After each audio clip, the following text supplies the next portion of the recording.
Masechet Ta'ani Daf Kaf He, on va commencer par Kaf Dalet Amud Bet, la deuxième ligne des grandes lignes.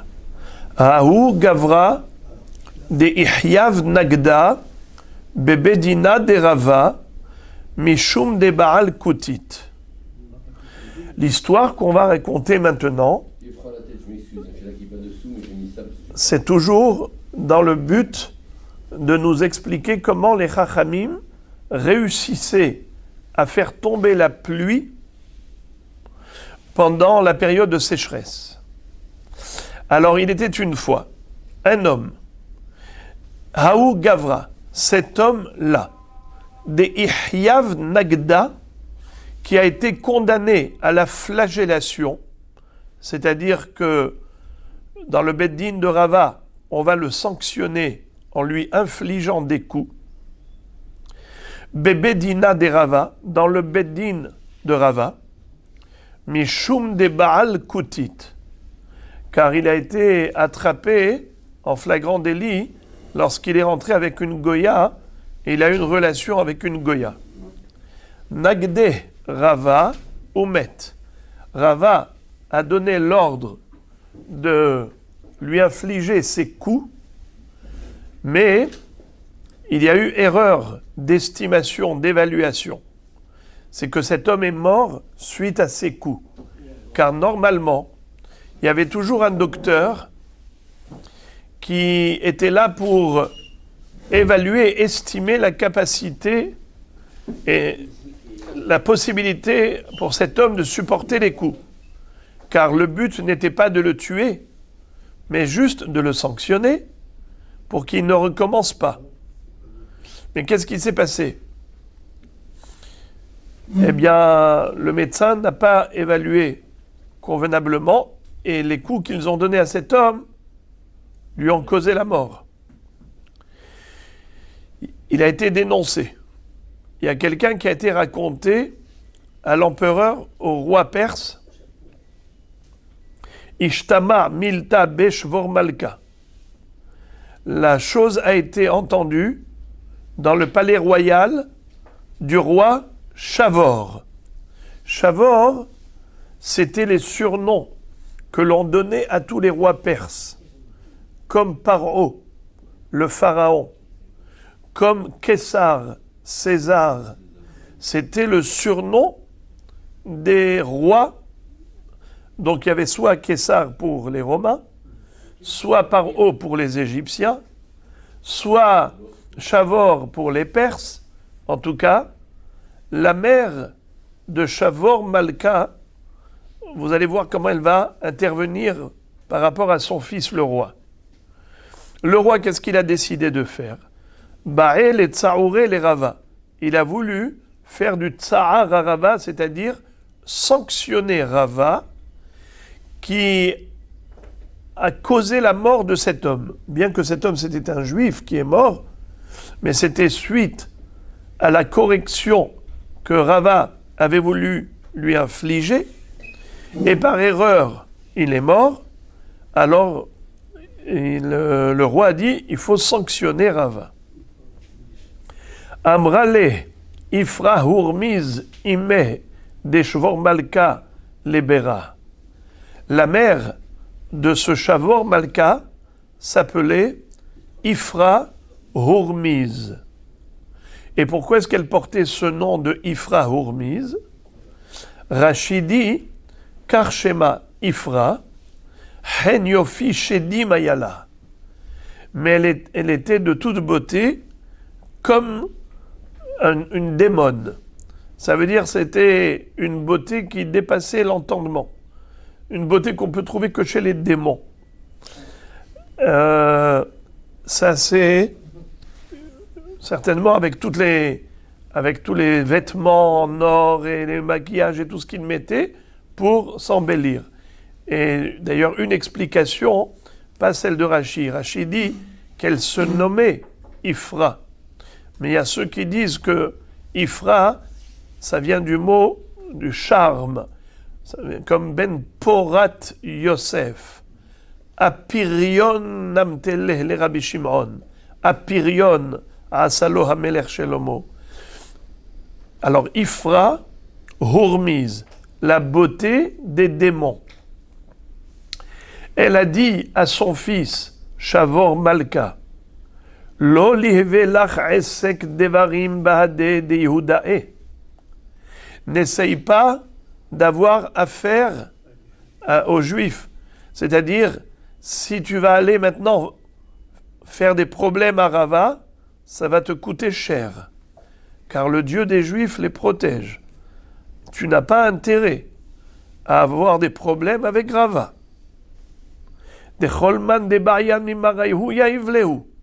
Les Juifs, quoi qu'ils demandent à Dieu, il leur fait. Il répond à leurs souhaits. Alors tu n'as pas intérêt de commencer avec lui. Amarla, Maïhi, c'est quoi? Donne-moi un exemple de quelque chose qu'il demande à Dieu et Hachem exauce. Elle lui a dit Ba'yan Rahame Ve'ata Mitra. Eux, ils demandent la miséricorde divine, ils implorent Hachem quand il y a de la sécheresse et la pluie tombe. Amarla, Haou Mishum Dezimna de Mitrahu. C'est normal. S'il demande la pluie en hiver et que la pluie tombe, il n'y a rien d'extraordinaire. Je ne vois pas la preuve de la réponse divine aux appels des Juifs. Mais si vraiment tu prétends qu'ils sont capables de faire tomber la pluie par leur prière, alors Liv'u Rahame Ha'idana Bitkufat Tammuz Velite Mitra. Eh bien maintenant on est en période de Tammuz, en période d'été. Le mois de Tammuz, c'est en plein été. Qu'il demande à Dieu maintenant la pluie, on va voir si la pluie va tomber en été. Facile de faire tomber la pluie en hiver et dire que c'est grâce à moi. C'est parce que c'est l'hiver. Et qu'est-ce qui s'est passé? Alors, Shalha les Rava, Kaven Da'atecha, Ubae Rahame, Delite Mitra. La mère du roi, Ifra Hormiz, a envoyé dire à Rava, vas-y, concentre-toi, prie de tout cœur, pour que Akadosh Baruch Hu envoie de la pluie maintenant. Ba'e Rahame Velo Ata Mitra. Il a imploré la miséricorde divine, il n'y a pas eu de réponse. La pluie n'est pas tombée. Amar les Fanav. Alors qu'est-ce qu'a dit Rava devant Hachem? Il a récité un pasouk de Tehilim. Lequel? Ribono shel olam. D'abord, lui s'adresse à Dieu, maître du monde. Et là, il va citer un pasouk. Elohim be'oznenu shamanu. Avotenu sipru lanu, poral palta bimehem bimekedem. Hachem, nos oreilles ont entendu ce que nos ancêtres nous ont raconté, tous les prodiges que tu as réalisés à l'époque.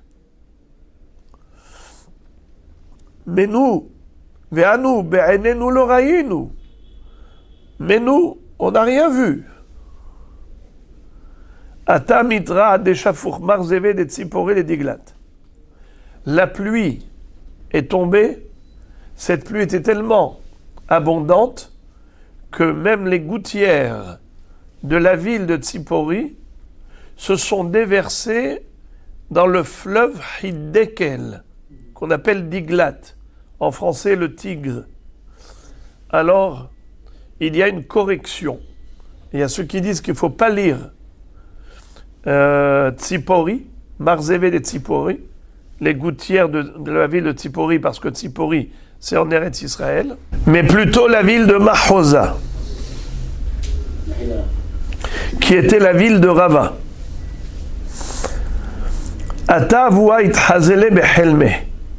Le père de Rava, qui était Rav Yosef Bar Hama, est apparu dans le rêve de son fils Rava.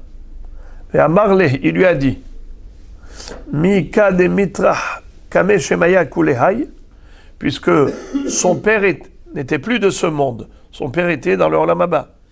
Il est apparu dans le rêve de son fils Rava. Il lui a dit, sache que tu as dérangé Dieu. C'est-à-dire qu'Akadosh Baruch Hu, il a programmé la nature de manière à ce que, en été, il n'y a pas de pluie. Toi, qu'est-ce que tu fais? Tu insistes auprès d'Hachem pour faire tomber la pluie au mois de Tammuz. Eh bien, sache que je te conseille vivement de changer de lit cette nuit. Ne dors pas à ta place. Chané dourté, amarlé, chané dourtech. Change de place cette nuit. Chané dourté, il a changé de lit. Les mahar ashkehe, des mirsham pourrier besakine. Qu'est-ce que ça veut dire? Le lendemain, il a vu que son matelas était entièrement poignardé. Les démons étaient venus cette nuit pour le tuer, parce qu'il a osé insister auprès d'Hachem pour changer le cours de la nature.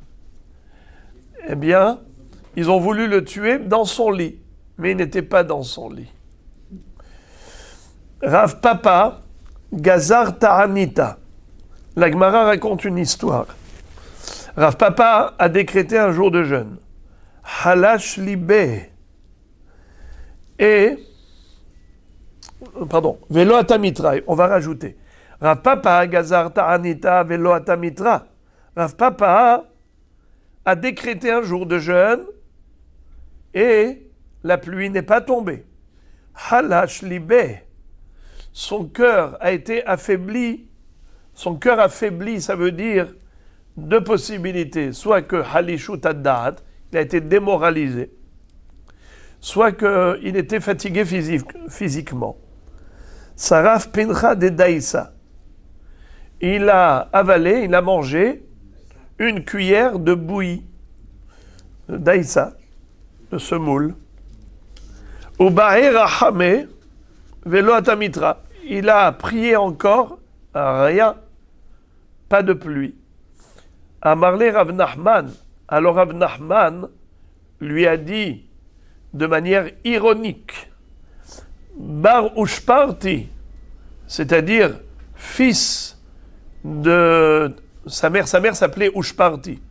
Fils de Ushparti, Sharif Mar Pincha Hariti de Daïsa, Atemitra, avale encore une cuillère de bouillie, peut-être qu'il y aura de la pluie.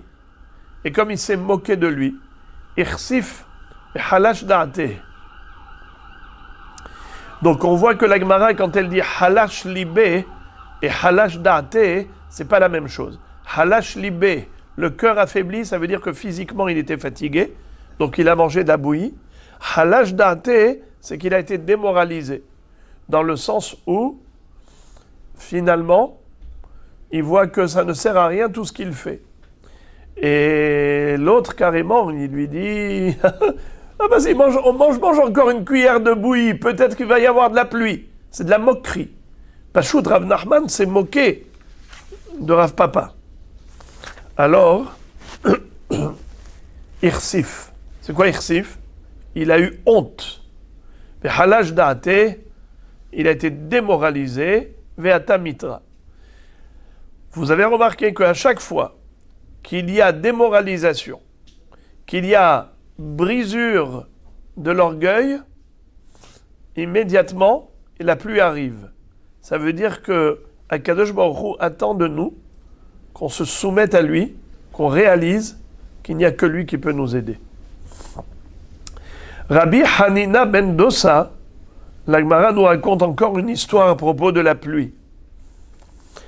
Rabbi Hanina ben Dosa, c'était un Tana qui était célèbre pour son pouvoir de prière. Vous vous rappelez? Qu'est-ce que disait la Mishnah dans Maseret Brachot? Qu'il pouvait savoir qui va vivre et qui va mourir par rapport à sa prière. Quand on lui demandait de prier pour un malade. Et on lui a dit, mais comment tu sais? Tu es un prophète? Il a dit non. Simplement, c'est que si ma prière est courante dans ma bouche, eh bien je sais que le malade va guérir. Sinon, Chas v'Shalom, le contraire. Donc lui, il était tellement célèbre pour sa force de prière que même son maître Rabban Yochanan ben Zakkai l'a envoyé, l'a sollicité pour qu'il prie pour son fils. Et il a prié, il a guéri. Et Rabban Yochanan ben Zakkai a avoué que si lui avait prié, il n'aurait pas été exaucé autant que son élève, Rabbi Hanina ben Dosa. Regardez la vie miraculeuse de Rabbi Hanina ben Dosa. Il était tellement proche d'Hachem que Mamash, il vivait des miracles en continu. Rabbi Hanina ben Dosa avakazil be'orha. Un jour, il marchait, chemin faisant, à Tamitra, et la pluie tombait. Amar lefanav, ribono shel olam, kol haolam kulo ben nahat, va Hanina betzar. Maître du monde, tout le monde est dans la sérénité, et moi, Hanina, je suis dans la souffrance. Pourquoi? Parce que eux, ils ont des champs agricoles, donc ils ont besoin de pluie. Mais moi, j'en ai pas. Alors, juste cette pluie, elle me dérange pendant que je voyage. Hachem, en quelque sorte, tu veux que je souffre? Qu'est-ce qui s'est passé? Pasak mitra.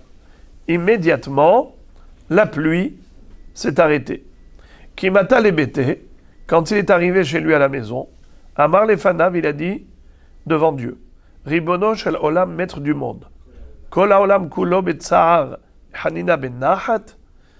Maintenant, je suis chez moi à la maison, je suis tranquille. De toute façon, moi, je n'ai pas de champ agricole, puisqu'il était pauvre. Alors, il est ben nahat maintenant, il n'y a plus de pluie, il est à la maison. Mais tout le monde souffre, car tout le monde a un champ agricole. Et ils attendent la pluie.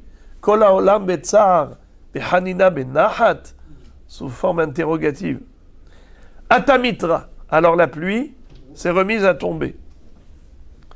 Amar Rav Yosef, Mai ahnel etzlot ade Kohen Gadol egabe Rabbi Hanina ben Dosa. Vous savez que le Kohen Gadol, il priait dans le Beth Amikdash le jour de Kippour, il priait pour que Akadosh Baruch Hu envoie la pluie et n'écoute pas la prière des voyageurs. Car les voyageurs, lorsqu'ils allaient être gênés, perturbés par la pluie, ils vont dire à Akadosh Baruch Hu, arrête la pluie. Eh bien, le Kohen Gadol disait, le jour de Kippour à Hachem, quand il était dans le Echal, n'écoute pas la prière des voyageurs. Al tikanes lefanecha tefilat ovre drachim be'inyan hageshamim besha'a sha'olam tzarich lahem. N'accepte pas la prière de ces voyageurs quand ils te demandent d'arrêter la pluie alors que le monde en a besoin. Alors qu'est-ce que va dire Rav Yosef? Il va dire, mais quand le voyageur c'est Rabbi Hanina ben Dosa, le Kohen Gadol, il aura beau demander cela, ça ne servira à rien, car Rabbi Hanina ben Dosa, il est encore plus fort que le Kohen Gadol dans le Beth Amikdash le jour de Kippour. Amar Rav Yosef, Mai ahnele tzlota de Kohen Gadol legabe Rabbi Hanina ben Dosa. À quoi peut servir la prière du Kohen Gadol quand c'est contre Rabbi Hanina ben Dosa? Ditnan, comme il est écrit dans la Mishnah Yoma, Haya mitpalel tefila ketzara bebet achitzon. Le Kohen Gadol, lorsqu'il se trouvait dans le Echal, il adressait à Dieu une prière brève. Maï Metzalé, qu'est-ce qu'il demandait? Rabin bar Ada verava bar Ada de Amre Tarvaï ou Mishme de Rav Yehuda, Yehi ratzon milefanecha, Hashem Elokeinu, Sheteh hashana hazo, Geshuma ou Shchuna. Que ta volonté soit que cette année soit une année pluvieuse et une année chaude. La Gemara demande, Shechuna ma'aliyatai, adraba, gri'otai. Est-ce que c'est quelque chose de positif que de demander à Dieu que l'année soit sèche, chaude? Au contraire, c'est négatif. Réponse, Ela im shehuna tehe geshuma utlula. Ce qui voulait dire que si cette année était censée être à l'origine shehuna, alors qu'elle soit geshuma. Faut pas qu'elle soit justement déshydratée, desséchée. Il faut qu'elle soit au contraire pluvieuse, hydratée, car la pluie est bénéfique pour l'agriculture. Ve'al tikanes lefanecha tefilat ovre drachim. Et il ne faut pas que tu acceptes la prière des voyageurs qui te demandent d'arrêter la pluie. Rava Habere de Rava Mesayem Ishme de Rav Yehuda. La Ya'de Avid Shultan Midevet Yehuda. Et Ravaha, le fils de Rava, disait que le Kohen Gadol allait conclure sa prière en disant « Maître du monde, fasse en sorte que la dynastie de David, descendant de Yehuda, la tribu de la royauté, ne s'interrompe jamais. Ve'al Yehu Amecha Israël Tzrechin Itparnez Emize Ve'lo le'am acher. Et que Am Israël puisse vivre dans l'opulence, que les gens n'aient pas besoin de quémander, qu'ils n'aient pas besoin l'un de l'autre, ni la parnassa l'un de l'autre, et ni les amaher, qu'on n'ait pas besoin des bons et loyaux services des autres peuples, que ce soit d'autres peuples qui subviennent à nos besoins, qu'on ne soit pas dépendant d'eux. Donc, qu'on ne soit pas dépendants les uns des autres, et qu'on ne soit pas, nous, Israël, dépendants des Américains ou des je ne sais qui. Amar Rav Yehuda Amarav, Bechol dor vador, pardon, Bechol yom vayom, bat kol yotzet ve'omeret, kol haolam kulo nizon bishvil Hanina beni, v'Hanina beni dailo, bekav haruvin, me'erev Shabbat le'erev Shabbat. À l'époque de Rabbi Hanina ben Dosa, ce tzaddik dont on vient de parler, eh bien lui, il était à l'origine de la parnassa de toute sa génération. Car il y avait une voix céleste qui retentissait au quotidien en disant « Tout le monde est nourri, tout le monde a la parnassa grâce à un tzaddik. C'est mon fils Hanina. » C'était le fils chéri d'Akadosh Baruch Hu. Alors que lui, personnellement, il se suffisait. Il était tellement pauvre qu'il ne mangeait que 1 kilo de caroub d'un vendredi à l'autre. Un cave de caroub.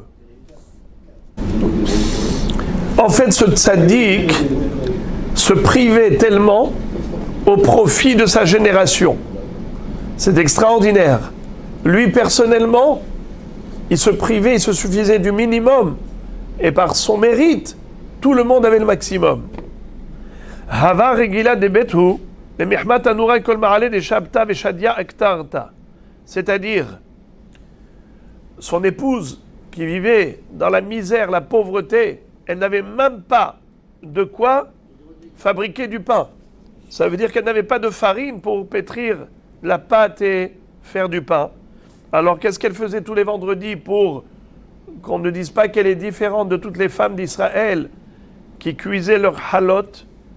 Elle a fait croire aux gens qu'elle aussi, elle avait quelque chose qui brûlait dans son four. Alors, elle mettait là-bas du charbon ou du bois, et elle mettait de la kétoret, c'est-à-dire quelque chose qui fait sortir de la fumée, pour faire croire aux gens qu'elle aussi, son four fonctionne, comme si elle avait du pain, mais elle n'avait rien du tout dedans. Mishum Kissoufa, c'est que par la honte. Avala, Harshvivata Bishta. Elle avait une mauvaise voisine, très méchante. Amra, elle s'est dit, la voisine, Mirde Yadana Delit Lehu Velamide. Je sais que mes voisins, Rabbi Hanina ben Dosa et son épouse, sont des gens tellement pauvres qui n'ont rien à mettre dans leur four. Qu'est-ce qu'elle se la joue, celle-là? Je sais qu'elle n'a rien du tout. Eh bien, je vais lui montrer qu'elle ne peut pas se moquer de nous. Qu'est-ce qu'elle fait? Elle va tout de suite frapper à sa porte. Elle a dit, Maïkoulehai, c'est quoi toute cette fumée-là qu'elle nous fait sortir? Azla vetarfa ababa. Elle est partie et elle a toqué à la porte de Rabbi Hanina ben Dosa. Irsefa ve'aila leindrona. La femme de Rabbi Hanina ben Dosa a eu honte. Vite, vite, elle s'est enfuie vers la pièce, vers la chambre interne de la maison, à l'intérieur, là-bas, au fond de la maison. It'avid lah nisa, de hazia letanur amale lahma. Qu'est-ce qu'elle a fait, cette voisine qui osait? Voyant que personne ne répondait, elle s'est permise d'ouvrir la porte et elle est rentrée à la cuisine pour aller voir le four et lui montrer que elle a bien compris qu'il n'y avait rien dans le four. Mais qu'est-ce qui s'est passé? Un grand ness. Le four était plein de halot, plein de pain. Et qu'est-ce qu'elle va dire? Vite, vite! Ve'agana malelisha. Et même le pétrin était plein de pâtes. Amrala planita planita. Aïte massa. Dekaharich lahmich. Vite! Elle appelait Madame Hanina ben Dosa. Vite! Apporte la truelle, la pelle pour retirer le pain du four. Il est en train de brûler. Un ness. Le four était plein de pain déjà cuit. Le pétrin était plein de pâtes. Elle lui a dit, Amrala, afana leachi aile. Elle n'a pas été choquée, la femme de Rabbi Hanina ben Dosa. Elle était tellement habituée au miracle. Elle lui dit, mais bien sûr, j'ai été justement chercher la pelle pour retirer le pain du four. Tana afhi lehavi marde nichnesa mipene shemelum medet benissim. En effet, elle a été chercher le méradé, la truelle pour retirer le pain, parce qu'elle était habituée à voir des miracles. Elle mettait dedans du charbon et le four était plein de pain. Amrale debetu. Un jour, l'épouse de Rabbi Hanina ben Dosa va dire à son mari, Ad emat, jusqu'à quand? Nizil venitztaer kulehai. On va tellement souffrir de pauvreté. Amarla maïna avid. Il lui a dit, qu'est-ce que tu veux que je fasse? Elle lui dit, Ba'ira hamedenit vulach midi. Prie le ciel, prie Hachem pour qu'il te donne quelque chose. Ba'ira hame. Il a prié. Yatzta kemin pisat yad. V'yavule had kara diptora dedehava. Il a vu comme une main qui sortait du ciel et qui lui a tendu un pied d'or, comme un pied de table en or. Et il a pris, Eze Yofi, Hazia Behelma, et il a vu dans son rêve, Atire Tzadike de Achle Petora. Elle a vu dans son rêve. Atide Tzadike de Achle a Petora de Hava, de Itle Tlat Kare, de Iou a Petora de Tre Kare. Elle a vu dans le rêve que les tzadikim dans le Olam Haba, eux, seront assis autour d'une table qui a 3 pieds, et elle, avec son mari, autour d'une table qui n'a que 2 pieds, qui ne peut pas tenir. Amrale, elle lui a dit, Nihalach de Michalachle, Kule Alma Ptora de Mishlam, Be'anan Ptora de Mihsar. Elle lui a dit, est-ce que tu veux que dans le monde futur, tout le monde soit autour d'une table parfaite et nous sur une table branlante? Amrale ou Maïnavid. Alors, Amarla, il ne faut pas dire Amrale, il faut dire Amarla. Il lui a dit à elle, ou Maïnavid, qu'est-ce que tu veux que je fasse? Elle lui dit, maintenant j'ai regretté. Prie Hachem pour qu'il récupère ce pied d'or, qu'il nous le remette là-bas dans le Olam Haba. Il a prié, il y a une main qui est venue et qui a récupéré ce pied. Tana, la Braïta nous dit, Gadol haya hanes aharon yoter min harishon. De mishmaya mishkal, mihav yahve mishkal lo shakle. De gmire, de mihav yahve mishkal lo shakle. Nous avons une tradition selon laquelle du ciel, on donne, on ne prend pas. Le ciel ne fait que donner. Le ciel ne reprend jamais. Donc il a eu un grand ness, Rabbi Hanina ben Dosa, que Dieu ait exaucé sa prière. la deuxième fois, et qu'il a accepté de reprendre ce pied d'or, c'est encore plus important que le premier Nes où lui il a reçu le pied d'or. Car recevoir du ciel, c'est, entre guillemets, habituel. Mais que le ciel reprenne, ça c'est plus que surnaturel. Had beshimche hazia lebirte de avaat sivat. Encore une histoire que la Gemara nous raconte. C'était un vendredi soir, après le coucher du soleil, Ben Hashmashot. Il a vu sa fille triste. Amar la biti le mayat sivat, ma fille, pourquoi tu es triste? Amrale, elle lui a dit, Keli shel hometz, nithalef li bikli shel shemen, vidlakti mimenu or le Shabbat. Je me suis trompé, j'ai mis dans les veilleuses du vinaigre au lieu de mettre de l'huile. Amarla, biti maïr patlach. Il lui a dit, ma fille, mais qu'est-ce que ça te change? Mishe amarla shemen veidlok, ou yomarla hometz veidlok. Akadosh Baruchu, rien n'est impossible pour lui. C'est lui qui a décrété que l'huile soit inflammable. Eh bien, il décrétera également que le vinaigre soit inflammable. Tana, hayadolek veoler kolayom kulo, ad sheviu mimenu or lavdala. Le Nes, c'était comme le Nes de Hanouka. Cette huile miraculeuse, c'est-à-dire ce vinaigre, non seulement qu'il a tenu bon et qu'il a éclairé le vendredi soir, mais il est resté allumé pendant tout le Shabbat jusqu'à Motzei Shabbat. Ils ont fait même Havdalah avec Boré Meoré Haesh, avec le nerf du vinaigre. Parce que Rabbi Hanina ben Dosa, il avait une telle émouna que pour lui, l'huile et le vinaigre, c'est exactement pareil. Pourquoi l'huile est inflammable?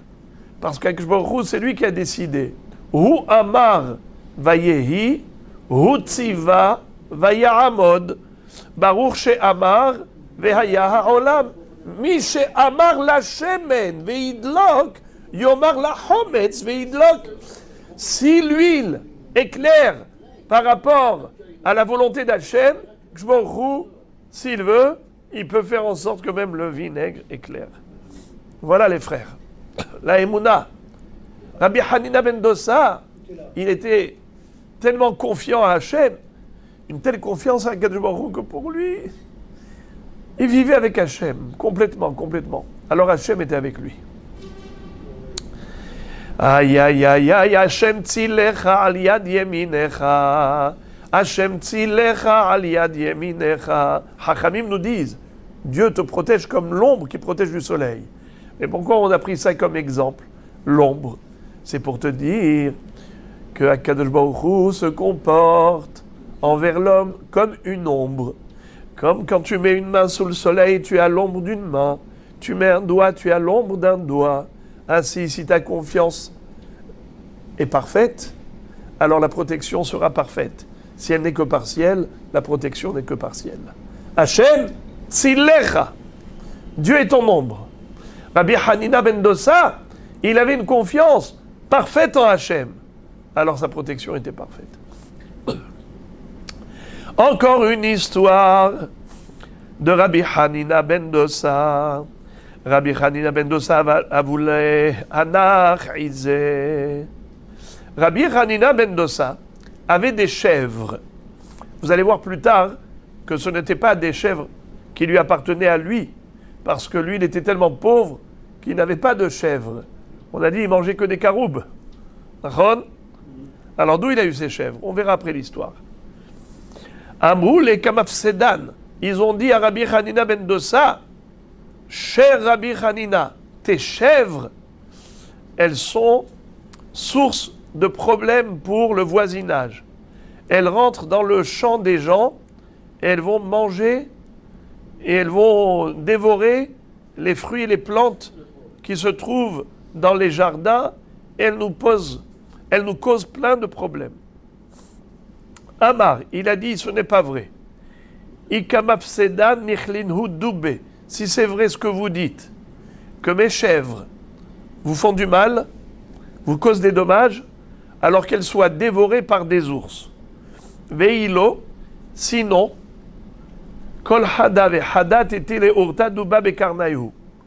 Je demande au ciel que chacune des chèvres revienne ce soir avec dans ses cornes un ours suspendu, que ce soit elle qui ait encorné les oursons. Les urta, à la tombée de la nuit, aïte kol hada ve hada duba bekarnayu. Chaque chèvre avait encorné un ours, et elle est revenue avec à sa tête un ours. Donc il leur a dit, voyez-vous, mes chèvres, elles ne font du mal à personne. La Gemara raconte encore une histoire. Havale haishibavta de kabania beta velo matu keshure.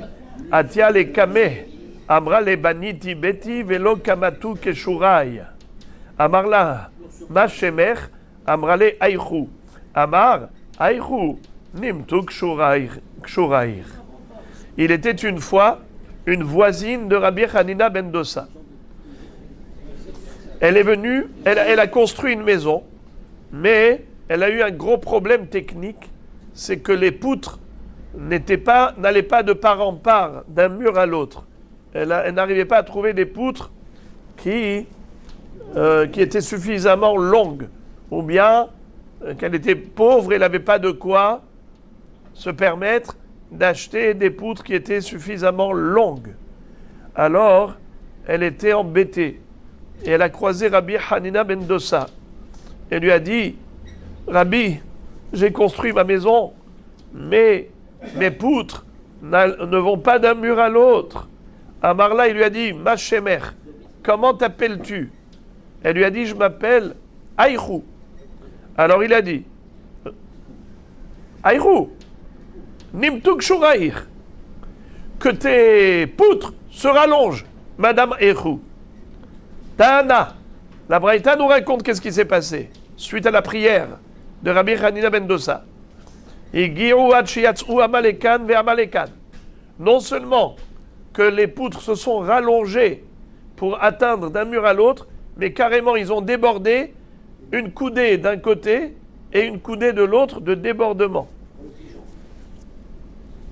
Veyesh omrim senifim asaoum. Qu'est-ce que ça veut dire?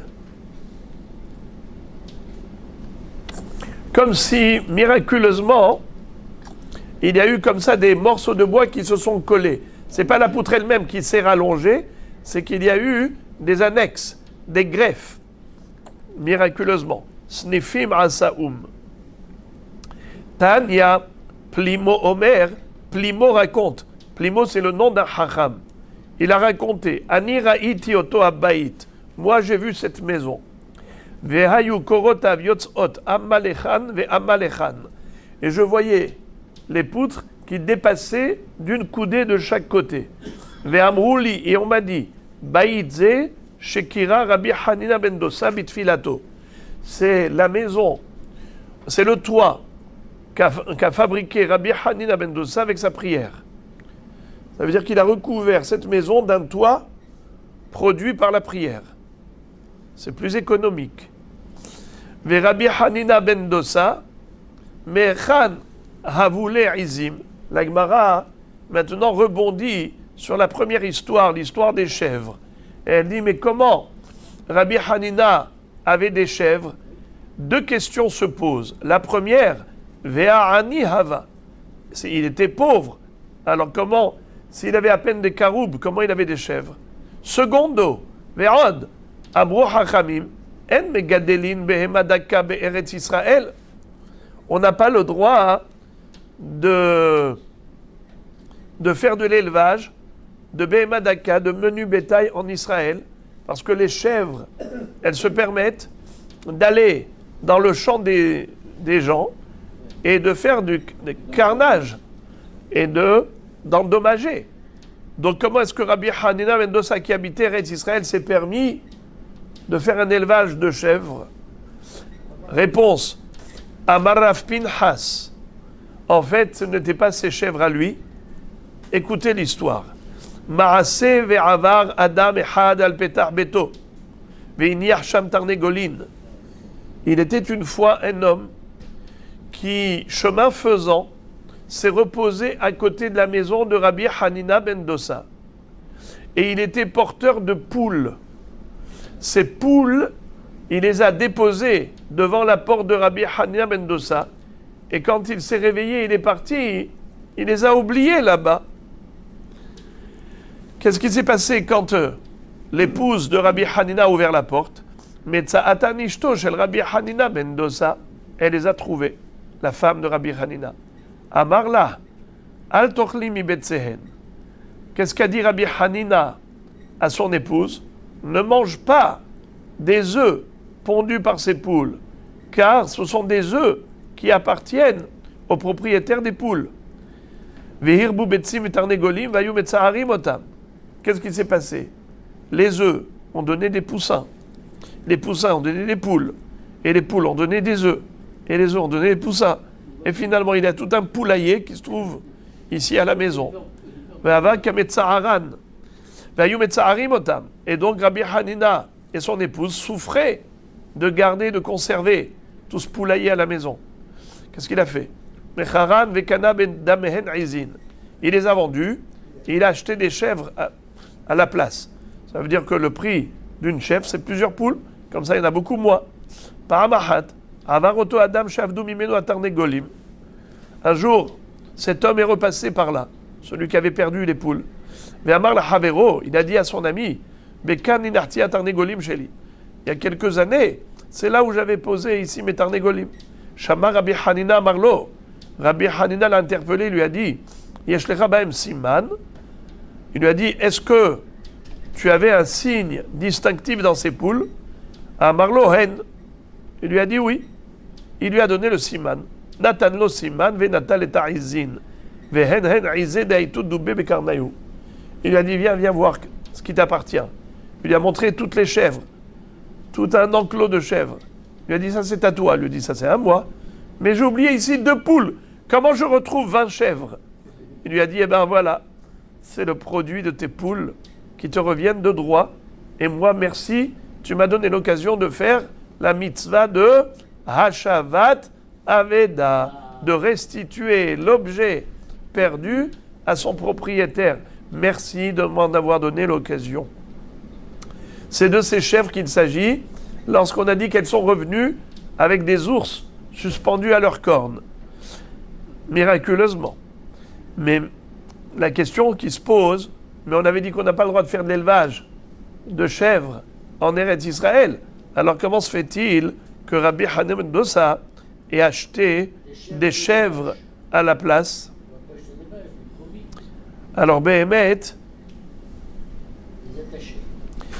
le Rif, dans le Hein Yaakov dit, puisque Rabbi Hanina ben Dosa, il a fait ça pour la mitzvah, de garder au Baal HaTarnegolim, il a dit il était sûr que d'une mitzvah, il n'y aura pas de Avera.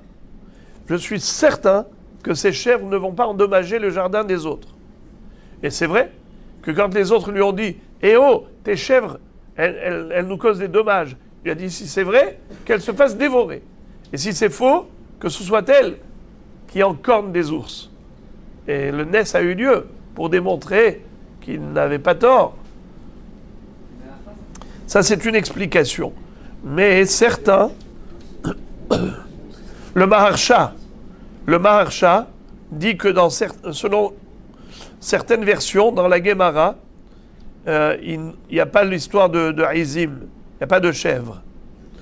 Et le Maharsha cite un Tosfot, qu'on retrouve dans Yaakov, qui pose la question, comment Rabbi Hanina ben Dosa avait des Izim, pourtant il était pauvre, et il dit, d'après Tosfot, en fait, il n'avait pas trouvé que des poules, il avait trouvé vraiment des chèvres. Et donc c'est pour ça qu'il était obligé de garder les chèvres à titre de Hashavat Aveda, bien que, normalement, on n'a pas le droit de faire de l'élevage de chèvres. Puisqu'on a parlé d'un tzaddik qui vivait dans la pauvreté, la Gemara nous raconte une autre histoire d'un tzaddik qui vivait dans la pauvreté. Il se nommait Rabbi Elazar ben Pedat, contemporain de Rabbi Yochanan, à la différence avec Rabbi Hanina ben Dosa, qui lui était un Tana. Rabbi Elazar ben Pedat était un Émora. Ce sont dans deux périodes différentes. Les Tanaïm, c'est l'époque de la Mishnah. Amoraïm, c'est l'époque de la Gemara. Alors avant, on avait parlé de Rabbi Hanina ben Dosa, maintenant Rabbi Elazar ben Pedat. Lui, qu'est-ce qu'il avait? Des Hikale Milta Tuva. Il vivait dans la pauvreté, très très pauvre. Avad Milta Velo Avale Midele Mitram. Un jour, il a réalisé une prise de sang, comme à l'époque, on faisait des saignées pour se soigner. Velo Avale Midele Mitram. Normalement, après avoir effectué une saignée, il fallait manger quelque chose pour qu'il y ait une régénérescence du sang. Or, lui était tellement pauvre qu'il n'avait pas de quoi. Il n'avait pas de quoi. Alors, qu'est-ce qui va se passer?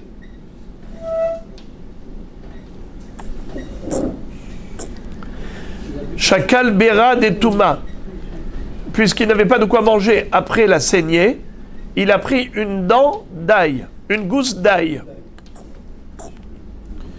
Bera des Touma, c'est-à-dire à peine juste un quartier, une dent d'ail. Veshadier Bepoumé, c'est ce qu'il a mangé. Halash Libé Venaïm. Et voilà que là, il s'est évanoui avec la force de l'ail, avec la faiblesse qu'il avait après la saignée. Parce qu'après la saignée, il y a une grande faiblesse. Il a perdu beaucoup de sang. Et il a pris un morceau d'ail dans sa bouche, avec l'effet de l'ail plus la faiblesse, il s'est évanoui. Azul Rabanan les Chayou Lebe.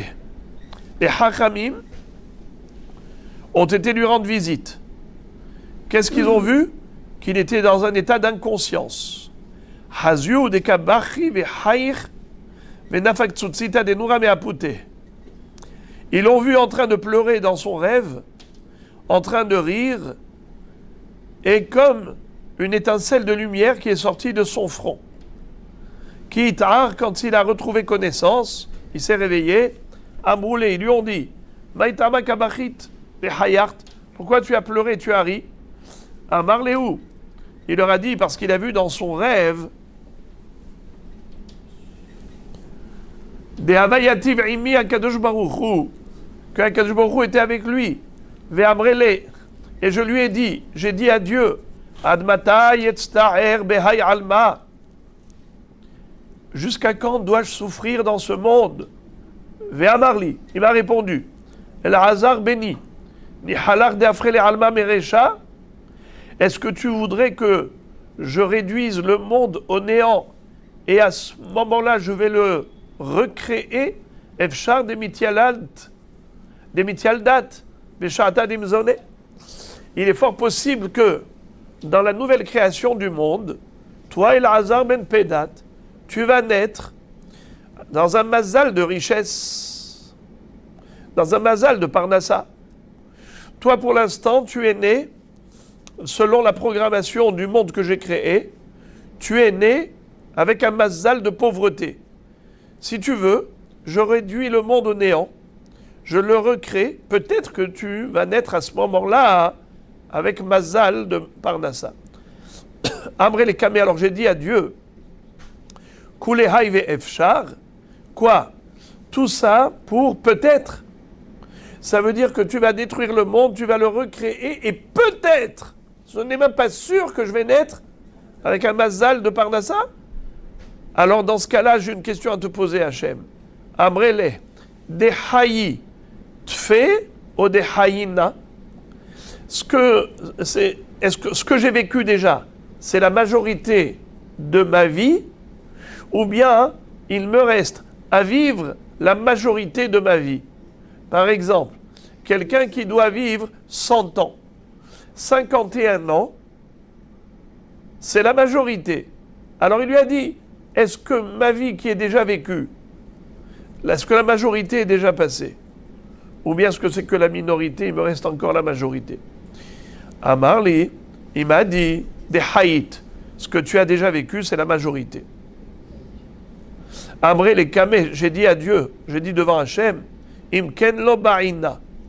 Dans ce cas-là, je ne veux pas que tu détruises le monde pour le recréer, pour que peut-être je naisse avec un mazal de Parnassa. Parce que la majorité de ma vie est déjà écoulée. Le pshat, ça veut dire, bon, qu'est-ce qui reste encore à vivre? Qu'est-ce qui reste encore à souffrir? Peu de temps. La majorité du temps de la souffrance est déjà passée. Ça, c'est le pshat. Mais j'ai vu un pirouche extraordinaire qui dit que Rabbi Elazar ben Pedat avait peur que par l'épreuve de la pauvreté et de la misère, il arrive à se révolter contre Dieu, comme des gens qui souffrent et qui se rebellent. Car la haniyut ma'avira et adam al da'ato ve'al da'at kono. La misère peut entraîner l'homme à la perte de la raison. Il peut ensuite se révolter contre Hachem. Alors, nous avons une règle. Un homme dont la majorité de la vie est déjà écoulée et il n'a pas fauté, c'est sûr qu'il ne fautera plus. Kevan she'avru rov shnotav shel adam velo hata, shuv eno chote. Si un homme a résisté pendant la majorité de son existence face au Yetzer Hara, eh bien, certainement qu'il terminera ses jours avec la victoire remportée sur le Yetzer Hara. Donc il a dit, si la majorité de sa vie est déjà écoulée, alors il n'a pas peur d'un jour, Hazrat Shalom, de se révolter à cause de sa pauvreté. Akadosh Baruch Hu m'a dit, à Marli, Dieu m'a dit dans ce rêve, Behai agra de amart lo ba'ina, eh bien, puisque tu as accepté ton sort et tu as dit, je ne veux pas qu'on détruise le monde pour le reconstruire, eh bien, Yahivna lach le'alma deate, tlesar naharvata de mishha farsemon d'Arian qui prad vediglat. Sache que je te réserve dans le monde futur, dans le Olam Haba, 13 fleuves de parfum de la Farsemon, Shemen Afarsemon. C'est-à-dire que ça fait allusion à une récompense du Gan Eden qu'on ne peut même pas imaginer. Ça veut dire des niveaux de plaisir qui sont symbolisés par 13 fleuves de parfum. Marcha dit que le parfum, c'est la chose la plus spirituelle dans ce monde matériel. Car tous les plaisirs passent par quelque chose de physique. Tu touches, c'est physique. Tu vois quelque chose. Tu entends quelque chose. Tu touches. Tu manges. Il y a les papilles gustatives. Mais l'odorat, l'odeur, tu la vois? Non. Ton nez, tes narines, tes fosses nasales ont le sens de l'odorat. Et en effet, tu ressens quelque chose qui est invisible. On allait dire spirituel, tellement c'est abstrait. Eh bien, c'est le symbole de la récompense du Olam Haba. Dans le Olam Haba, il n'y a rien de physique, mais il y a un plaisir intense et infini, à l'instar des 13 fleuves de Shemen Afarsemon, qui est un parfum extraordinaire. Le meilleur parfum dans ce monde, c'est le symbole du Olam Haba, qui est un plaisir qui est relatif à la Neshama et pas au corps.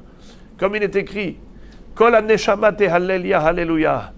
D'où on apprend qu'il faut faire la bracha de Borei Minei Besamim pour le plaisir de l'odorat, du parfum. Eh bien, on l'apprend de ce pasuk. Ezeu davar she'ha-Neshama nehenit mimenu. Quelle est la chose qui procure profit à la Neshama? Eh bien, c'est le parfum. Réa. Bon. Alors, les frères et les amis, il lui a dit, voilà, je te réserve 13 fleuves des Mishha d'Afarsemon d'Arian, de pure huile d'Afarsemon, qui Prat Vediglat, aussi grand ces fleuves que Pérat. C'est quoi Pérat? L'Euphrate. Vediglat, Hiddekel, c'est le tigre. Le tigre, c'est le fleuve. Alors, des mi'anakt be'ou, tu vas te délecter, te régaler. Amrele Kameh, j'ai dit à Dieu, Haïvetulo, c'est tout ce que tu me réserves. Amarli, Dieu m'a répondu, ou les Havrach Mayahivna, si à toi je te donne plus, qu'est-ce que tu veux que je laisse à tes Chaverim, aux Tzadikim, comme toi? Il faut bien répartir, donner à l'un et à l'autre, pas tout pour toi, il faut laisser quelque chose pour les autres Tzadikim. Amrele, alors j'ai dit à Dieu, Ve'ana mi gavra delitle ba'ina, est-ce que je demande, à qui j'ai demandé? À Dieu. Est-ce que Dieu, il lui manque? C'est pas au détriment des autres. Je ne demande pas à quelqu'un, un homme en chair et en sang, qui a des possibilités limitées, et donc il y a une fin. Et de ce fait, puisqu'il est limité, il est obligé de répartir en fonction de ce qu'il possède. Il ne peut pas distribuer plus que ce qu'il a. Mais toi, Hachem, tu es infini. Donc à toi, je demande une récompense encore plus grande. Ça, c'est une explication. Une autre explication, c'est qu'il lui a dit, tu me donnes 13 fleuves de la Farsémon. Ça veut dire 13 niveaux de plaisir dans le Gan Eden. Mais, Ribono Shel Olam, il y a une règle. Il y a une règle. C'est que le Racha et le Tzadik, dans le Olam Abba, qu'est-ce qui se passe? Le Tzadik, il prend la récompense du Racha, et le Racha, il prend la sanction du Tzadik. C'est-à-dire, chacun dans ce monde, il a 2 tickets d'entrée. L'un vers le Gehinam, et l'autre vers le Gan Eden. Il a 2 visas. Et quand il arrive, après 120 ans, s'il a mérité, il a la possibilité d'aller au Gan Eden. Et qu'est-ce qu'on fait avec le visa qu'il avait pour le Gehinam? On donne à l'autre Racha. Le Racha, qui de toutes les façons devait aller au Gehinam, il aura une double part au Gehinam. La sienne et celle du Tzadik, qui potentiellement pouvait arriver au Gehinam, mais qui, Baruch Hashem, a fait que du bien. Il a été au Gan Eden, avoir la place qui était réservée au Tzadik, entre guillemets, potentiellement, cette place-là va être occupée par le Racha. Le Racha, il aura une double dose de Gehinam. Et le Tzadik, lui aussi, il voit qu'il y a une place vacante dans le Gan Eden. Il dit, mais c'est pour qui cette place vacante? Il dit, ça, c'était potentiellement réservé au Racha. Maintenant, le Racha, il est au Gehinam. Il dit, alors donnez-moi. Comme ça, le Tzadik, il va être notel Helko, Vehelek Havero, Began Eden. J'ai vu, alors c'est ça ce qu'il lui a dit, Rabbi Elazar ben Pedat à Kadosh Baruch Hu. Donne-moi plus. Les 13 niveaux de Sachar du Gan Eden que tu me réserves, ça c'est par rapport à moi. Mais moi je veux encore plus. Je veux la part de celui qui n'aura pas sa part.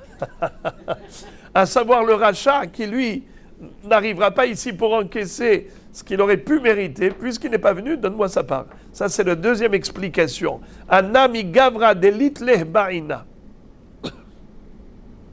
Akadosh Baruch Hu lui dit, ah, tu me plais, tu es Hacham, tu es un tzaddik, Mahyan biskut la putaï, Ve'amarli Elazar beri girai becha girai. Qu'est-ce que ça veut dire? Akadosh Baruch Hu m'a donné comme une petite claque d'amour sur mon front et dit, ah, je t'aime. Et il y a une lumière qui est sortie de mon front lorsque Akadosh Baruch Hu m'a fait ça. Et qu'est-ce que ça veut dire girai becha girai? Il y a 2 traductions. Soit, mes flèches, je te les envoie sur toi. Ça veut dire qu'Akadosh Baruch Hu, il a envoyé, en effet, des flèches de pauvreté à Rabbi Elazar ben Pedat, mais de cela est sortie la lumière de son front.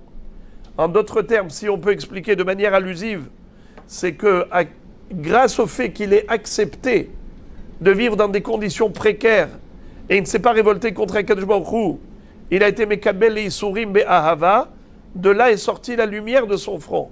Ça veut dire que sa grandeur d'âme, il a obtenu justement en surmontant ses épreuves avec une émouna, une soumission totale et parfaite à la volonté divine qui a décrété ainsi. Ça, c'est une explication. Mais le Aruch dit Girai Becha Girai, ça veut dire Girai, le premier, c'est Gerim. Plutôt, il y a un Girai qui veut dire la gour, habiter, et il y a un Girai qui veut dire Gerim, des étrangers qui se convertissent au judaïsme. Qu'est-ce que ça veut dire? Toi, El-Hazar Beri, El-Hazar mon fils, tu auras le mérite, à la fin des temps, de rapprocher des Neshamot de Gerim qui vont se rapprocher de ta Neshama. Ça veut dire que chacun doit être un aimant pour attirer des Neshamot vers Hachem. Il a dit, toi, tu es d'une telle Kedusha qu'il va y avoir beaucoup de Gerim qui vont être Garim chez toi. Gerim chez Yaguru. Ok. La Gemara raconte encore une histoire relative à la pluie. Rabbi Hama, Barbi Hanina, Gazar Ta'anita, Velo Atamitra. Rabbi Hama Bar Hanina a décrété un jour de jeûne pour la sécheresse et la pluie n'est pas tombée. Amroulé, ils lui ont dit, Veha Rabbi Yoshua ben Levi, Gazar Ta'anita, Ve'atemitra. Ils ont dit, mais un jour il y avait une sécheresse, Rabbi Yoshua ben Levi avait décrété un jour de jeûne et la pluie est tombée. Pourquoi toi tu n'arrives pas? Amar Lehu, Ha'anna, Veha Bar Levi. Il leur a dit, comment vous me comparez à ce tzaddik? Ça c'est moi et ça c'est Ben Bar Levi, Rabbi Yoshua ben Levi. Moi malheureusement je n'ai pas de srout comme lui. Mais imroulé denité, venechaven da'atin, efshade tavre tzibura le bayhu, de'ate mitra. Qu'est-ce que ça veut dire? Ils lui ont dit, allez-y le chercher, à Rabbi Yoshua ben Levi, qui vienne faire la prière avec nous, qui vienne jeûner avec nous. Peut-être qu'avec notre concentration au niveau de la prière, tout le tzibour va briser son cœur devant Dieu et on aura peut-être de la pluie. Ils ont imploré la miséricorde divine et la pluie n'est toujours pas tombée. Amar Lehu, Nihalechu shiavo matar bishvilenu. Amrulehen. Alors Rabbi Hama a dit au public, est-ce que vous voulez que la pluie tombe par notre mérite? Ils lui ont dit oui. Amar Rakia Rakia Kassipanaïr. Alors il a dit, ciel, ciel, recouvre-toi de nuages. Loirse, le ciel ne s'est pas recouvert de nuages. Amar Kamaazin Penerakia. Oi, espèce d'arrogant, insolent. Vous êtes des cieux insolents. Je vous ai donné l'ordre de vous recouvrir de nuages et vous ne voulez pas. Chutzpah. Ichase ve'atemitra. Et là, du coup, le ciel se recouvre de nuages et la pluie est tombée. Une histoire similaire. Lévi, Gazar Ta'anita. On dit Rabbi Yoshua ben Lévi. Maintenant, on va parler de Lévi.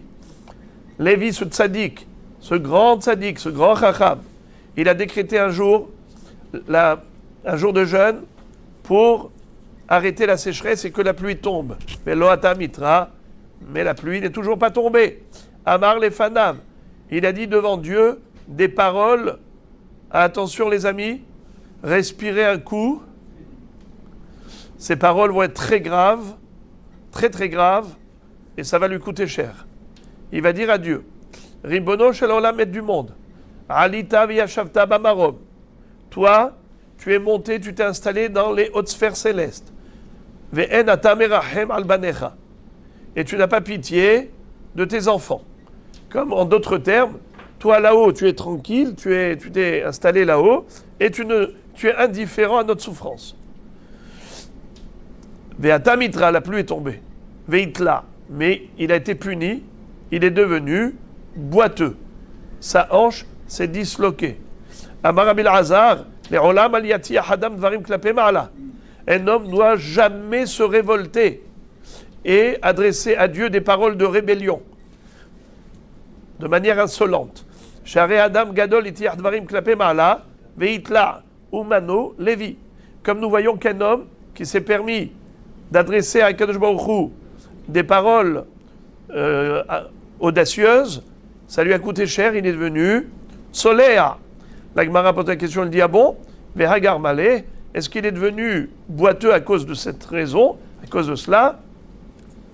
Pourtant, Lévi Arvekida Kame de Rabbi Veitla, La raison pour laquelle il est devenu boiteux, c'est qu'un jour, il a voulu montrer à Rabbeinu Akadosh comment le Kohen Gadol était capable de faire Kida. C'est quoi Kida? Comme des pompes. Se tenir sur les pouces des doigts de main, ça veut dire se tenir sur 2 pouces et tout le corps, il se tient en l'air, ou il peut même embrasser le sol et il se tient juste sur les pouces. Et lui, Lévi, a montré à Rabbeinu Akadosh comment c'était possible de Vaïkod Ha'am, la Kida. Il lui a montré la Kida. Et qu'est-ce qui s'est passé? Hitler, il a fait un faux mouvement, il n'arrivait plus à se relever, il s'est relevé, il a été boiteux, il est resté boiteux toute sa vie. Alors tu vois que c'est à cause de ça, pas à cause de ça. La Gemara répond, Haveha Garmale. Les 2 raisons sont valables. C'est-à-dire, la raison pour laquelle Hachem l'a puni, c'est parce qu'il a adressé à Kadosh Baruch Hu des paroles, entre guillemets, insolentes. N'est-ce pas? De révolte. Mais, comment est-ce que Kadosh Baruch Hu lui a fait ça? Bien, Kadosh Baruch Hu a attendu qu'il soit en danger. À Satan Mekatrek, Besharat Sakana. Et dès qu'il était dans cet état fragile, c'est là qu'il a pris le coup. Tosfot disent, Havea Garmou le Piresh Haravad, Hakede Avad Ehvikida Kamerabit la, Veha Detiah Dvarim Klape Marla Garmale Deitla. Ça veut dire qu'il y a le quand et le pourquoi. Le pourquoi, c'est parce qu'il a dit des paroles qu'il ne fallait pas dire, mais quand est-ce que c'est arrivé? Au moment où il était dans un état de fragilité. La Gemara raconte une histoire. Rabbi Hiya bar Luliani, Sham'inu lanach anane de Ka'amre, Nitu venitve maya be'amon ou Moav. Il a entendu une conversation entre les nuages. Un nuage qui disait à l'autre, viens, viens, on va aller déverser de l'eau sur le pays de Ammon et sur le pays de Moav. Amar les Fanav, qu'est-ce qu'a dit Rabbi Hiya bar Luliani à Kadosh Baruch Hu? Ribono shel olam, maître du monde, Kshenatata Torah le Amcha Israël, Hazarta al kolumot ha'olam, velo kibloua, ve'arshav ata noten lahem matar. Quand tu as fait le tour du monde, avant de donner la Torah au peuple juif, tu as d'abord proposé ta Torah à toutes les nations du monde. Est-ce qu'il y en a une qui a accepté ta Torah? Aucune. Tu as proposé à Ammon et Moav. Qu'est-ce qu'ils ont dit? Ils ont dit, mais qu'est-ce qu'il y a écrit dans cette Torah? Je leur a dit, l'inceste est interdit. Les relations incestueuses. Ils ont dit, non, on ne veut pas. Nous, on est nés justement de l'inceste. Lot avec ses filles. Et de ce fait, on ne veut pas de ta Torah. Qui est-ce qui a dit oui, Na'aseh Nishma? Am Israël. Et maintenant, tu veux donner de la pluie à Ammon et Moab et pas à Israël? Shadou Acha. Venez, nuages, donnez votre eau ici. Déversez votre eau ici, la pluie. Veshadua Adurtayo. Et en effet, les nuages ont donné la pluie en Israël. Puisqu'on a parlé de Rabbi Hiya bar Luliani, alors ce même Rabbi Hiya bar Luliani a fait une dracha sur un pasouk. Maïdirtiv, tzadik atamar ifrah, kerez bal levanon isge. Le tzadik va fleurir comme un palmier, comme un cèdre dans le Liban. Il grandira. Imnemar tamar lamanemar, erez imnemar, erez amanemar tamar. Ça veut dire pourquoi est-ce que le tzaddik a été comparé aussi bien au palmier comme au cèdre? Réponse. Ilunemar tamar velonemar erez haïti omer ma tamar en giz'o mahalif af tzaddik hazve shalom en giz'o mahalif. Ça veut dire qu'on aurait pu croire que l'homme, le tzaddik, il est comme un tamar, mais pas comme un erez. Qu'est-ce qu'il a le tamar? C'est qu'une fois qu'on a coupé le tronc du palmier, il ne repousse plus. Alors que le erez, même si on a coupé le tronc, il repousse. On aurait pu croire que le tzaddik ne va pas se réveiller à Triyat HaMetim. Une fois qu'un tzaddik est décédé, il n'y a plus de résurrection. Si on avait comparé le tzaddik au tamar, c'est ce qu'on aurait pu croire. C'est pour ça qu'on te dit non. Il ressemble également au erez. Le erez, le cèdre, même si tu as tranché le tronc, même si tu as coupé le tronc, eh bien il repousse. La même chose, même s'il est niftar, le tzaddik va ressusciter. Voilà pourquoi on l'a comparé au erez. Ok, tu l'as comparé au erez. Et pourquoi tu l'as comparé aussi au palmier dans ce cas-là? לכך נאמר ארז. אילו נאמר ארז ולא נאמר תמר, הייתי אומר מה ארז אינו עושה פירות, אף צדיק חס ושלום אינו עושה פירות. לכך נאמר תמר ונאמר ארז. Si on t'avait dit que Erez, tu aurais dit le Erez, le cèdre, ne donne pas de fruits, mais le palmier, lui, donne des fruits. C'est pour te dire que le tzaddik recevra sa récompense. Le sachar, les fruits, c'est la récompense de notre labeur, le fruit de son labeur. Akadosh Baruch Hu réserve une récompense infinie au tzaddikim. Donc deux choses.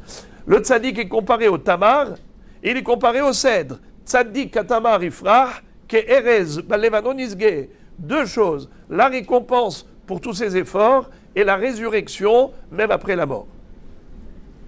La Gemara pose la question, elle dit Ve erez gizro mahlif. Est-ce que vraiment le erez, quand tu coupes le tronc, il repousse? Mais pourtant, nous avons une règle selon laquelle quelqu'un qui a acheté un tronc d'arbre, vous savez que il est possible de fabriquer un meuble avec du bois et en achetant que le bois d'un arbre. Ça veut dire que tu vas dire au bonhomme, écoute, peux-tu me vendre le tronc d'arbre, ton tronc d'arbre? Il lui dit, il n'y a pas de problème. Viens, coupe. Va chercher ta scie. Il commence à scier le hérez. Alors, quel est le din? Il doit couper de manière à ne pas endommager. Il doit couper de manière à permettre une repousse du tronc. De manière à ne pas couper depuis le bas. Il faut qu'il laisse une certaine hauteur minimale. Alors regardez. Quand on a l'okir, il a mechavero lakutz, quelqu'un qui a acheté le tronc d'arbre, mais pas l'arbre lui-même, magbi omina karka tefah. Il faut qu'il laisse au minimum un tefah de hauteur au-dessus du sol, vekotzetz, et il coupe à partir de ce tefah. Comme ça pourra repousser. Besadan ashikmash netvahim. Mais s'il a acheté un figuier, le figuier, il faut lui laisser un minimum de 2 tfahim de hauteur, 2 fois la largeur du poing. Et si c'est betulat ashikma, si c'est un betulat ashikma, c'est un figuier qui n'a jamais été coupé, alors shelosha tefahim. Il doit lui laisser 3 tefahim. Après ça, plus tard, 2 tefahim suffisent. Alors, un tefah, 2 tefahim, 3 tefahim, en fonction des arbres. Bekanim ou bikfanim, s'il achète des roseaux, minapkak ou le marla. C'est-à-dire qu'il doit lui laisser depuis le pkak. Vous savez c'est quoi le pkak? Le bouchon. En fait, quand vous voyez des roseaux, il y a comme des liens. Il y a des tronçons. Il y a des tronçons. Vous voyez que le roseau, il est fragmenté. Il y a une partie, et après ça, il y a comme un kécher, ce qu'on appelle le pkak, et encore une partie du roseau. Après, encore un pkak, une partie du roseau. Alors, quand tu n'achètes que le roseau, mais pas la racine, tu dois lui laisser de manière à ce que ça repousse. Pour que ça repousse, tu vas couper au-dessus du kécher à tarton. Il faut qu'il reste au moins un nœud. Pas en dessous. Badekalim ou barazim, hofer les matins moucharet chez Fichen Gizo Mahalif. Par contre, s'il lui a acheté un tronc de palmier ou un tronc de cèdre, décalim, arazim, alors là, il peut carrément déraciner. Pourquoi? Parce que de toutes les façons, même s'il laisse une certaine hauteur, ça ne repoussera pas. Car le palmier et le cèdre, à partir du moment où tu as coupé le tronc, ça ne va pas repousser. Alors c'est une contradiction. Avant, tu m'avais dit que le hérez repousse. Et là, tu me dis que le hérez ne repousse pas. Alors, est-ce que Gizro Mahalif ou En Gizro Mahalif? Réponse. Acha bimay askinan bishar mine harazim kede rabba baravuna de amar rabba baravuna asara mine harazim hem shenemar eten bamidbar erez shita vahadas. C'est-à-dire qu'il existe 10 sortes de cèdres. Alors, il y a l'une des sortes qui ne repousse pas si on coupe le tronc, mais les autres sortes repoussent même si on coupe une partie du tronc. C'est pour cela qu'on a dit qu'il ne faut pas couper la totalité pour que ça repousse. Ça, c'est dans les autres. Pas le Erez classique. Les autres sortes de Erez, puisqu'il y en a 10, donc il vous en reste 9. Et le tzadik, il ressemble à quoi? Que Erez Bal-Levanon Isge, on parle des autres Arazim, pas le fameux Erez qui ne repousse pas. Alors, je vous donne les noms des Arazim, les 7 qui figurent déjà dans le Passouk, à part les 3 autres. Eten Bamidbar, Erez, Shita, Hadas, Etz Shamen, Berosh, Tidhar ou Te'ashur. Maintenant, la Gemara raconte une histoire. La Braïta. Tanou Rabanan, Maaseh Berabbi Eliezer, chez Gazar Shlosh Esret Ta'aniot ala Tzibour, Velo Yardu Geshamim. Il était une fois qu'il y avait une sécheresse. Rabbi Eliezer a décrété 13 jours de jeûne. Vous vous rappelez comment c'était 13? 6 et 7, ça faisait 13. Et la pluie n'est toujours pas tombée. À la fin, le Tzibour a commencé à sortir de la synagogue. Amar lahem tikantem kvarim ya'atzmechem. Il leur a dit, vous avez préparé une tombe pour vous. Garou kolaram bipriya verdu geshamim. Ça veut dire qu'il a brisé le moral en leur disant, si maintenant on a jeûné, on a prié qu'il n'y a pas de pluie, alors il ne reste plus que préparer une tombe. Et comme il a brisé leur cœur, c'est là que Hachem a eu pitié, il a envoyé la pluie. Shuv ma'aseh Rabbi Eliezer shiara difnei ateva ve'amar 24 brachot ve'lo na'ana. Rabbi Eliezer a été Shaliach Tzibour devant la Teva et il a fait les 24 brachot, puisque vous savez que on rajoute 6 brachot au 18. 18 plus 6 pendant les Ta'aniyot Tzibour, ça fait 24. Et il a dit les 24 brachot et ça n'a pas marché. Yarad Rabbi Akiva, Harav Amar Avinu Malkenu Elanu Melech Elata, Avinu Malkenu Lemancha Rachem Alenu V'Yardu Geshamim. Rabbi Akiva est passé juste après, il a dit, il a prié devant Kishboru, il a dit juste un seul Avinu Malkenu, et voilà que la pluie est tombée. Alors, Avu Meranene Rabanan, les Talmidei Chachamim qui étaient là-bas commençaient à chuchoter en disant, tu vois, Rabbi Eliezer, on croyait que c'était un tzaddik, ce n'est pas le cas. Rabbi Akiva, avec une seule phrase, il a fait tomber la pluie. Yatzta bat kol ve'amra, lo mipnei sheze gadol mize, velo mipnei sheze gadol mize, et la sheze ma'avir al midotav, et zeno ma'avir al midotav. Une voix céleste a retenti en disant, ce n'est pas parce que l'un est plus tzaddik que l'autre, non, non, non. Simplement, c'est que Rabbi Akiva, il est ma'avir al midotav, et Rabbi Eliezer n'est pas ma'avir al midotav. Ça veut dire que l'un, il est conciliant, et l'autre n'est pas conciliant. Rabbi Akiva est capable de concession, alors que Rabbi Eliezer est makpid. Il est très strict, très rigoureux. Alors, Rabbi Israël Salanter pose 2 questions. Il dit, je ne comprends pas, si tu me dis que un il est Ma'avir al Midotav et l'autre pas Ma'avir al Midotav, alors pourquoi est-ce que tu dis Lo Sheze Gadol Misé, Velo Sheze Gadol Misé? Ben voilà, il est Gadol. Si Rabbi Akiva est Ma'avir al Midotav, et Rabbi Eliezer n'est pas Ma'avir al Midotav, donc ça fait de Rabbi Akiva un homme plus Gadol que Rabbi Eliezer. Alors pourquoi la Bat-Kol a dit Lo Sheze Gadol Misé, Velo Sheze Gadol Misé, et la Sheze Ma'avir al Midotav, et Zeno Ma'avir al Midotav. Donc voilà, il est plus Gadol, premièrement. Deuxièmement, comment peut-on comprendre que Rabbi Eliezer n'était pas Ma'avir al Midotav? Mais Rabbi Eliezer ben Orkano, c'est un Tana qui était même l'un des rabbinim de Rabbi Akiva. Rabbi Israël Salanter explique que Rabbi Eliezer était Chamouti, selon une explication de Talmidei Bet Shammai. Rabbi Akiva avait étudié aussi chez Rabbi Yoshua, une Talmidei Bet Hillel. Rabbi Yochanan Ben Zakkai, donc la Torah de Bet Hillel. On sait que Shammai et Hillel étaient diamétralement opposés. Shammai était très rigoureux, très strict, alors que Hillel était très doux. Et la Gemara nous raconte 3 histoires. Le goy qui est parti voir Hillel, qui est parti voir d'abord Shammai. Shammai l'a refoulé, Hillel l'a accueilli, et 3 fois, il y avait 3 guérim. La Gemara dit là-bas dans Maseret Shabbat, Les olam yehe adam anvetan ke Hillel ve al yehe kapdan ke Shammai. Un homme doit être conciliant comme Hillel et pas strict et rigide comme Shammai. Donc,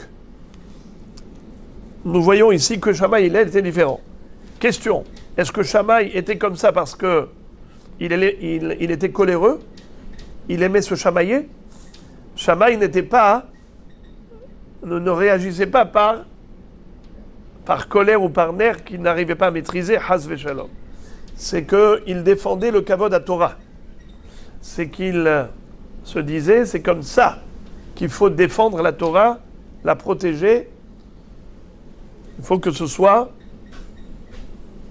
avec Midat Adin, agir les fiadin. Hillel disait, c'est vrai, que dans le fond, Shammai a raison, mais dans la forme, pour faire accepter aux gens la Torah, il faut une approche qui est plus douce, plus tolérante. Et de ce fait, c'est comme ça qu'on les ramène à la Teshuvah complètement. Alors il dit comme ça, Shammai et Hillel, les deux, leur kavana c'était les Shem Shammai. Et Shammai va recevoir la même récompense que Hillel.